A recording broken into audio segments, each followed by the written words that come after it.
Hello, welcome back to another video in my Learning to Draw series. Today I'll be showing you how we do circles, cylinders, and ellipses as we perceive them in space. As a quick little preview, let's just go over the following. If we draw a horizon line, where just really quick, if this is our sun and our sky in the background, we have our mountains. So I'm going to make some quick. Hopefully that makes sense here. Okay, so down here we have our ground, that's our sky. If we were to draw a cylinder,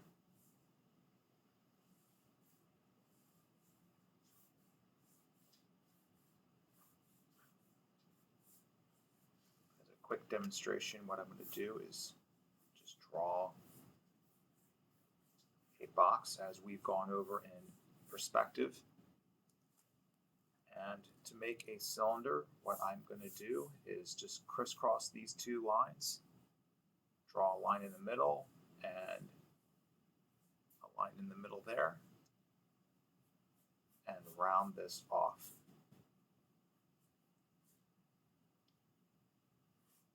Right now I'm just doing a very rough concept for you, and I'll break this down in detail with an exercise you can do at the end of this drawing.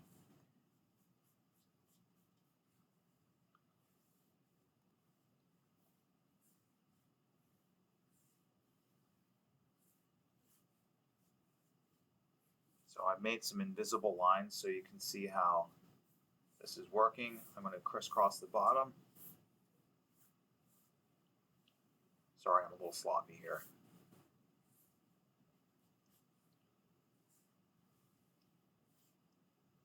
All right, so what I've done is I've created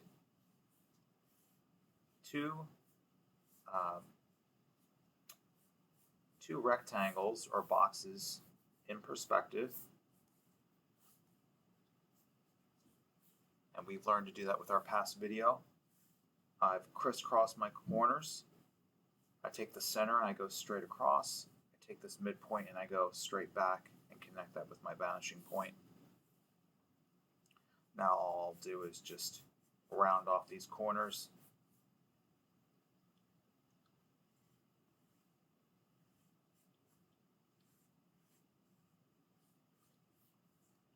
And I connect the outside and the outside here. So what you should see is that as we go further down from the horizon line, our ellipse is now getting wider from here to here. So if this were to be taller,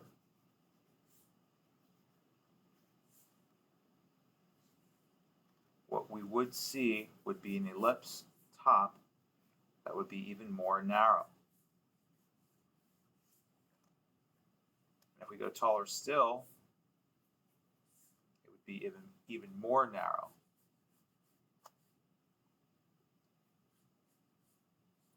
So really what's happening is we're seeing more foreshortening. To be a little bit more even here.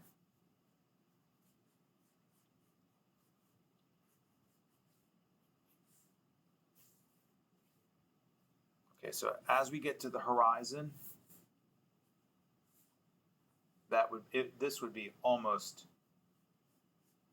a straight line, so it would be very narrow. So hopefully this concept makes sense. So as you go further away, either from the bottom of the horizon or moving above the horizon, you would see the same thing. So if we were to do, let's say, a little one here. So right now we have a box that's floating in space. I'm going to give it some width. We'll do the same thing. We're going to make a see-through box here. We're going to pretend that this box is see-through. I take this corner and I go straight up. Take this corner and go straight up. Once I do, I'll get the inside of this box. And just like we did before, we crisscross our lines. I'm going very fast here and I'm sketchy. You guys will take your time with a ruler as I'll demonstrate later. Crisscross our lines. Now we can go ahead and take the center point of each part and curve it. Do the same thing here and here. And we just connect the outside.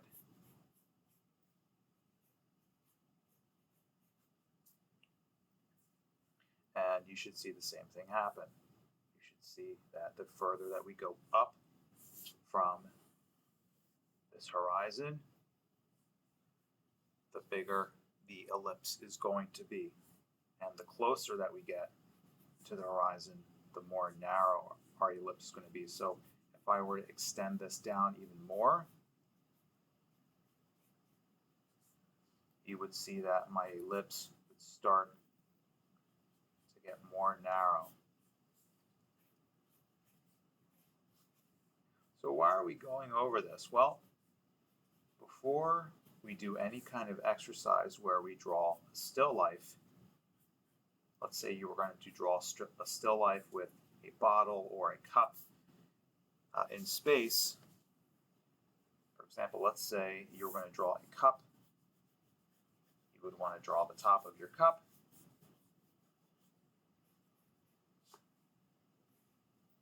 You would bring it down, and then you would have to decide how wide the bottom curve is going to be. So just knowing that you're drawing the top of your cup, you would know that the further down your cup is going, the further away that it is from the horizon. So we would know that we would make the bottom of our cup a little bit more of a curve.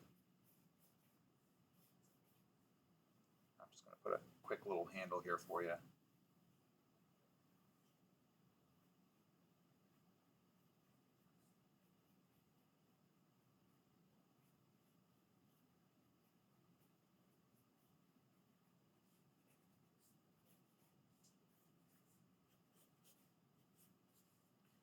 So if we were to make this cup see-through, if we were going to make it glass, now I made it look like it was almost like a coffee mug.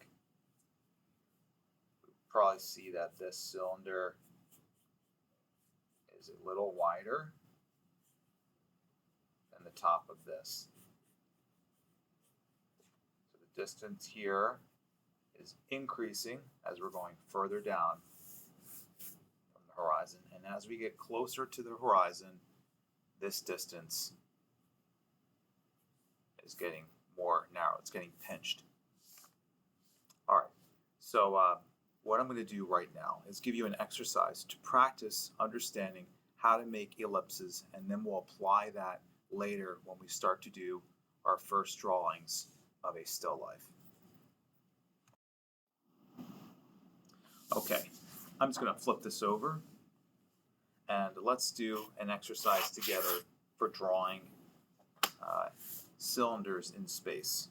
Or actually, let me take that back. I'm saying cylinders, ellipses. I'm interchanging them. Okay, so what we want to do is just take a ruler or a straight edge and we'll just draw a straight line down here.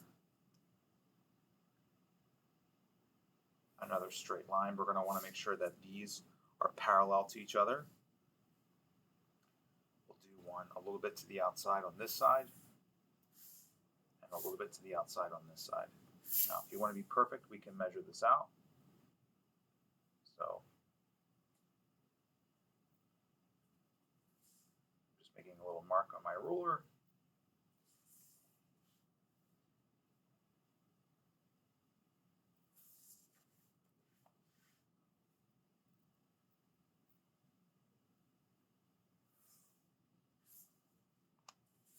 Okay, let's go ahead and draw a fake, or a, I don't know why I said fake, but let's just draw a horizon line in the middle.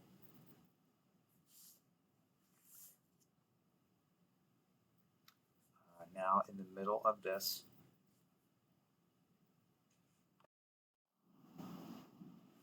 Now in the middle of these two lines, we'll draw another line. One here and one here. And in the middle, right here, what we're going to do is we're going to make a, let's just call it a coin.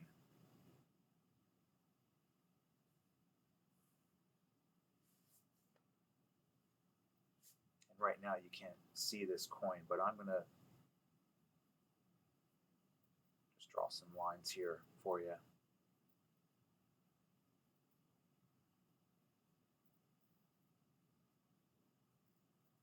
I'll darken that up in a little bit. All right, so what we're going to do now is make our first box. Let's make a vanishing point right there. And we're going to connect this and this together.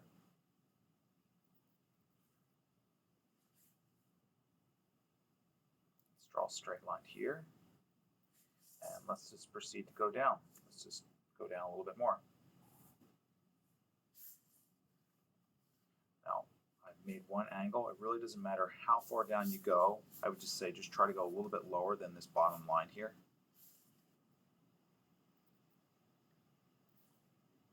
Let's draw a line there.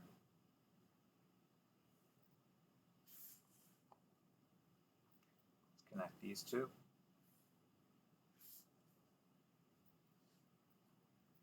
If it helps, we could do this. Erase some of these middle lines.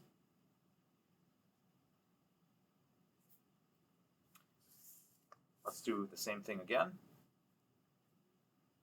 Start it over here, connect it to my vanishing point. Let's go straight across.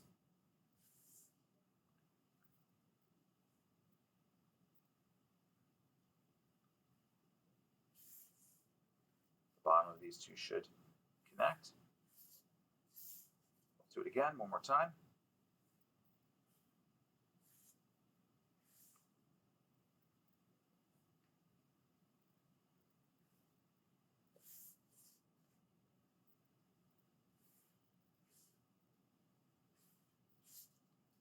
Okay, so what you should see happening is you should see a rectangle that's starting to drop down in space. Okay, now we're going to go ahead and put our ellipse in the middle of this. So to find the ellipse corners, I just simply crisscross the two corners and draw a line right in the middle. And we'll do that for all of them.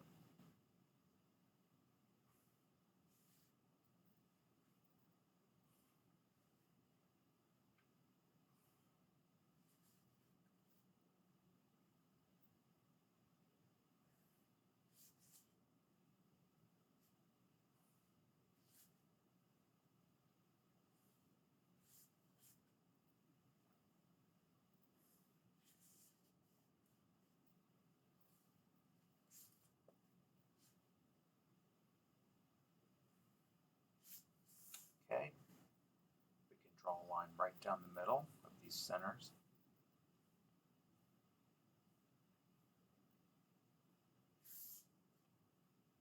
Okay, hopefully that's making sense for you. Now I will connect this to this, and I'll make a curve like so.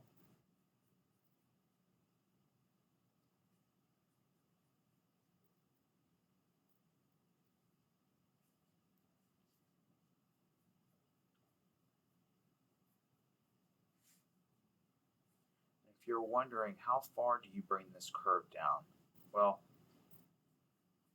it's not the halfway point because that would be wrong.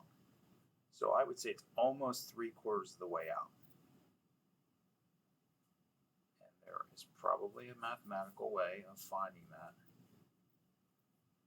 But I am telling you to kind of pick almost a 3/4 spot.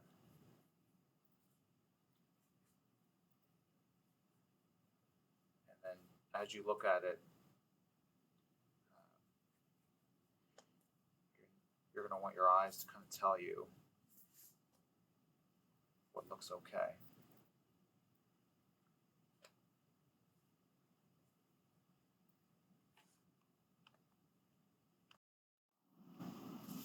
Let's do the same thing up here. Let's go out. And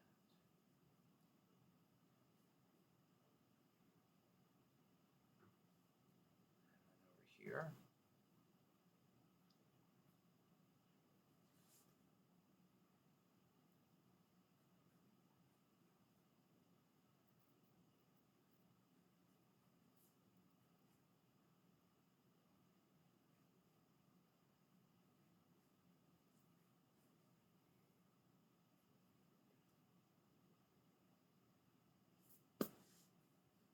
Do the same thing again, top.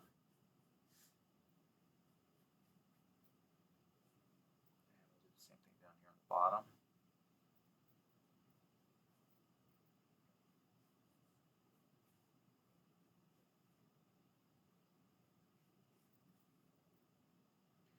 And this is probably the toughest one, just because it's so narrow. And this is where having a sharper pencil point will come in handy. As soon as I finish this, I will sharpen my pencil. Give me 1 second. Okay, I'm hoping this translates well for you and this is kind of clicking and helping you to understand why ellipses do what they do when you're trying to understand what a circle will do in space as it goes further away from the horizon line. And to help this out, I'm going to give all these a little bit of a sense of depth.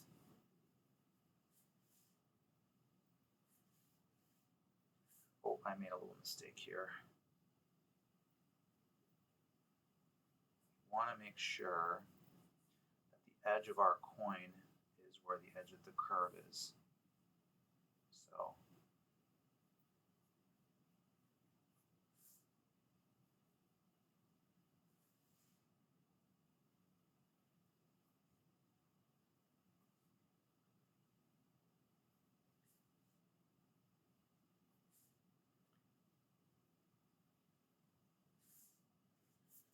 okay. Now I'm going to match this curve, and then as I go over, I'll want this to narrow a bit. So the thickest part will be here, and then as I go around, these two will get closer together.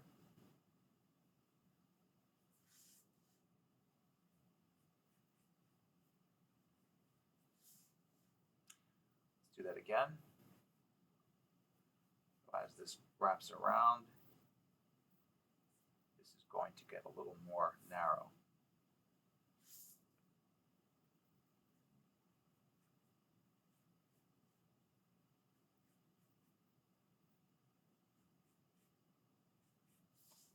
Let's do that again. Okay, this, as we go around, as we get closer to that edge, it's going to narrow.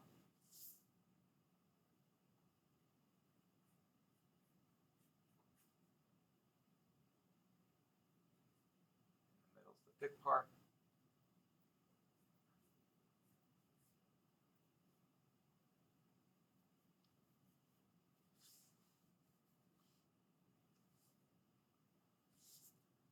And I could clean this up a little bit more.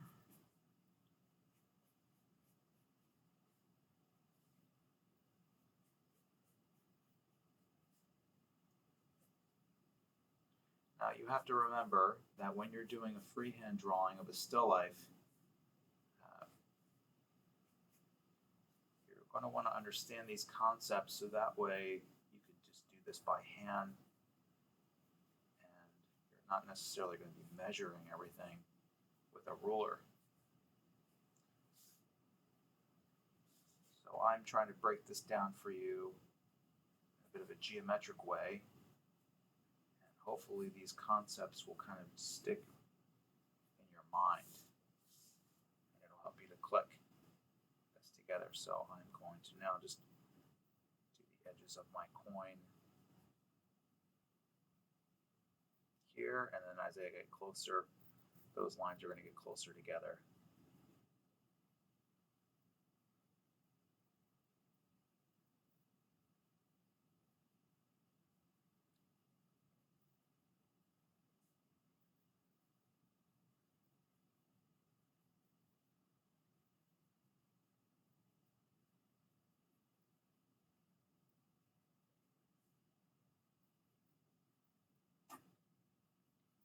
So although we've made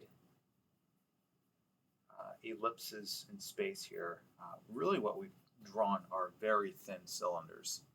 I believe I've been saying ellipses and cylinders and kind of using those interchangeably. So I'm hoping you get what I was trying to say throughout this demonstration. And let's just make that a little darker on the top.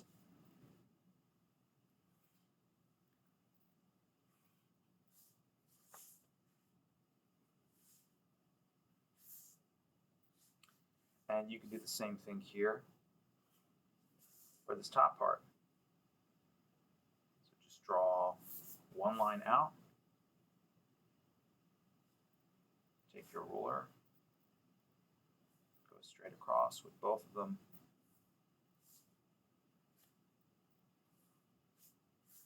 and start the whole process over again. I'll do one more and then I'll stop. So I've drawn that line.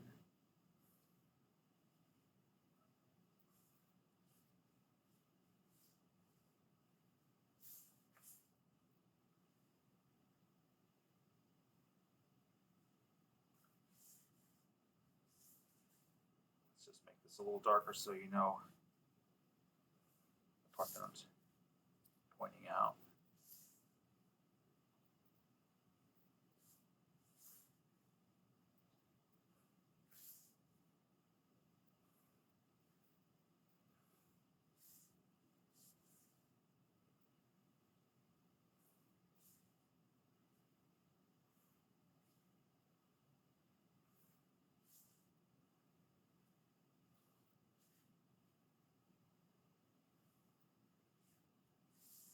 Okay, I'm going to stop right there. The process that I used for down here is going to be mirrored up there. So what I'd like for you to do in your sketchbook or your large piece of paper or regular piece of paper is go ahead and try this exercise. I think this is really going to help you to understand how ellipses change as we look at them, or let's just call this a circle, how a circle is viewed when we change it from the horizon line, and as we turn it down we see more of it, and that is how we see these ellipses in space. So go ahead, give this a try.